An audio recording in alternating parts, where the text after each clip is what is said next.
vejam só, ontem, dia 21 de abril, o ministro Alexandre de Moraes determinou que Felipe Martins, caso ele seja filmado no seu julgamento ou nos arredores de Brasília, ele pode ser preso.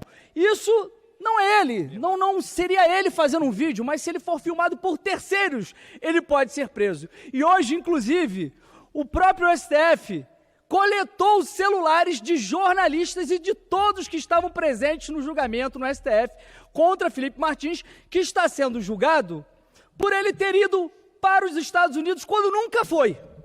Um julgamento de um tribunal de exceção fazendo uma covardia contra uma pessoa que nunca saiu do país. As críticas do parlamentar do PL ocorreram em meio ao julgamento no STF, que decidiu nesta terça-feira por tornar réu Felipe Martins, um dos autores e editores da minuta do golpe, além de outros 5 acusados pela elaboração do documento golpista e por ações que visaram impedir a eleição e a posse do presidente Lula. Durante a leitura do voto, o ministro relator do caso, Alexandre de Moraes, principal alvo dos bolsonaristas, chegou a mencionar diretamente o projeto de anistia, fazendo a seguinte comparação. Mas as pessoas de boa fé só deveriam refletir e se perguntar: se o que aconteceu para o Brasil acontecesse na sua casa, se um grupo armado, organizado, ingressasse na sua casa, destruísse tudo, mas com a finalidade de fazer o seu vizinho mandar na sua casa, ou seja, de afastar você e a sua família do comando da sua casa, com violência, destruição, bombas, você pediria anistia para essas pessoas? Se fosse na sua casa, haveria? Então, por que no Brasil, na democracia, a tentativa de quebra do Estado Democrático de Direito, tantas pessoas defendem isso? Então, as pessoas de boa fé devem refletir sobre isso. Ainda na tarde desta terça-feira, Maria do Rosário destrinchou o que está em jogo no texto pelo perdão político pautado por aliados do ex-presidente Bolsonaro. Na semana passada, o líder do PL nessa Câmara mostrou-se orgulhoso de ter conquistado as assinaturas para colocar em urgência o PL sobre a anistia. Há que se tornar orgulhoso deste fato, porque um projeto flagrantemente inconstitucional. Eu quero exortar os colegas, chamar os colegas parlamentares, homens e mulheres, dessa casa, a responsabilidade que devemos ter. De que trata esse projeto de lei da anistia? Concede anistia a todos os que tenham participado de qualquer manifestação em qualquer lugar do território nacional a partir de 30 de outubro de 2022, o dia do segundo turno. Um marco onde o bolsonarismo começa com seus crimes também, porque várias fases foram ultrapassadas na prática do crime para o golpe que eles tentaram contra a democracia, a Constituição, os poderes da República, as liberdades e a nossa gente. Desde o atentado do Rio Centro, em 1981, deputado Zaratini, desde o atentado do Rio Centro, ninguém tinha colocado uma bomba como os bolsonaristas colocaram no dia 24 de dezembro de 2022, ao lado do aeroporto Juscelino Kubitschek, aqui em Brasília. Desde que Dona Lida Monteiro foi morta dentro da sede da OAB, não tínhamos atentados deste tipo como os cometidos pela extrema-direita e pela direita.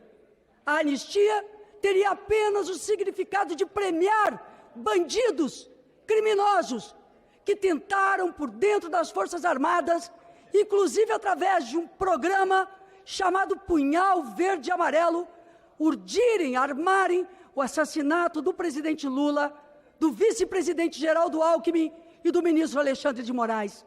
Destruíram este parlamento, o Supremo, o Palácio do Planalto, tentavam criar o caos para apresentarem-se como ordem, quando a desordem era a linha de frente que eles cometiam.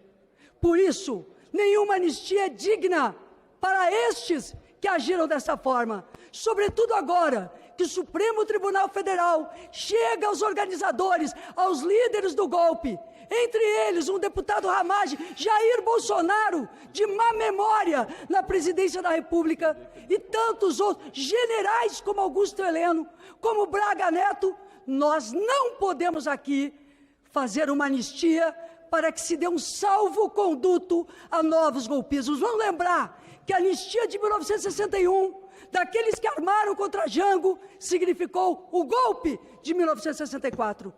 É por isso, meus amigos e minhas amigas,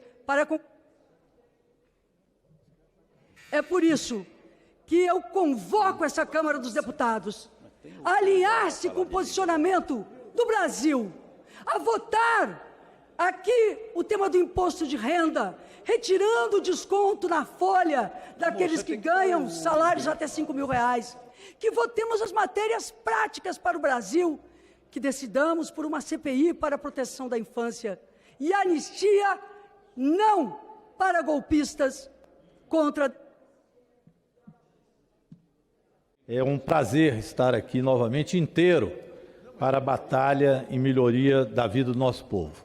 E amanhã, já como presidente da Comissão de Finanças e Tributação, quero agradecer ao deputado Florentino, que me sucedeu como vice-presidente nessa tarefa, tem algumas questões importantes que eu queria trazer já para o debate. A primeira delas é que vamos fazer, no dia 29, uma discussão ampla sobre o tema do tarifaço que vem dos Estados Unidos anunciado pelo presidente Trump. Quais os efeitos disso no Brasil e no mundo? O que se influencia do ponto de vista de inflação, de ausência de crescimento, de geração de emprego? Quais as reações que o Brasil deve ter ao tarifaço que está sendo imposto pelo governo Trump? Aliás, nas ruas dos Estados Unidos já foram várias manifestações contrárias à política econômica de Trump. E isso tem repercussões negativas no Brasil. Então, dia 29, eu convido os deputados para esse tema tão importante. E no dia 7 de maio, eu convido a todos também com a presença do ministro Haddad. Vai estar na nossa comissão para falar aí sim de algo positivo para o Brasil, que é a isenção para quem ganha até R$5.000 do imposto de renda e fazer a cobrança daqueles que ganham muito para que 10 milhões de pessoas sejam isentas de pagar imposto de renda.